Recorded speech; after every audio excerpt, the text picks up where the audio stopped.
CBSE best है, एनएएस best है, आप इसी में रह गए और ये बच्चा टॉप कर गया। आज मैं आपको ऐसे 3 पॉइंट बताने वाला हूं जिससे आप इन सीबीएसई वर्सेस एनएएस के बीच की लड़ाई को खत्म कर सकते। सबसे पहला पॉइंट आता है सिलेबस डिफरेंस। सिलेबस क्या होता है? आप सीबीएसई के अंदर पढ़ रहे हो तो आप 11th का सिलेबस 11th डीप पढ़ते हो, 12th का सिलेबस 12th डीप पढ़ते हो और 12th का सिलेबस 12th में पढ़ रहे होते हो। लेकिन जब आप एनएएस बोर्ड के अंदर आते हो तो यहाँ पे 11th का 20%, जैसे आप ये चैप्टर देख सकते हो, और 12th के आपके 80%, इन सिलेबस को मर्ज एक साथ पढ़ते हो, जिसकी वजह से आपके पास बर्डन 11th एंड 12th का एक साथ आ जाता है। यहाँ आपके पास 2 ईयर होते हैं जो आप कवर कर। सेकेंड पॉइंट आता है क्वेश्चन पेपर की हार्डनेस।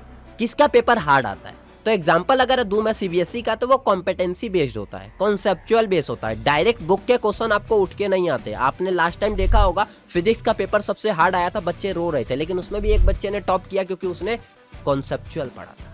उसी तरीके से एनएएस बोर्ड का अगर पेपर देखा जाए तो इसमें आपका अभी भी 30% क्वेश्चन जो है वो डायरेक्ट पूछे जाते हैं, 70% क्वेश्चन कॉम्पिटेंसी बेस्ड है। यहाँ पे थोड़ा इजी हो जाता है बट थोड़ा सिलेबस ब्रॉड हो जाता है, सिलेबस ज्यादा हो जाता है as compare to CBSE. Third difference यहाँ पे ये होता है कि सीबीएसई के अंदर रेगुलर स्टूडेंट होते हैं, उनके फ्रेंड्स वगैरह, उनकी रेगुलर स्टडी होती है, रेगुलर टेस्ट वगैरह होता है जिनसे उनकी रेगुलर स्टडी की हैबिट्स बनी होती है। लेकिन यहाँ पे जो एनएस में बच्चे होते हैं उनको बोलने वाला कोई नहीं होता और टाइम मैनेजमेंट नहीं होता और रेगुलर स्टडी बेस नहीं है, ओपन स्कूलिंग है, तो वो प्रोकास्टिनेशन ही करते रह जाते हैं कि कल पढ़ लेंगे, परसों पढ़ लेंगे, नरसों पढ़ लेंगे, जिसकी वजह से क्या होता है एग्जाम के 1 मंथ पहले तक पहुंच जाते हैं, तब भी उन्हें रियलाइज नहीं होता कि अब पढ़ लेते, जिसकी वजह से उनकी पासिंग परसेंटेज कम हो जाता है एज कम्पेयर टू सीबीएसई, क्योंकि वो आपकी कंसिस्टेंट नहीं होती।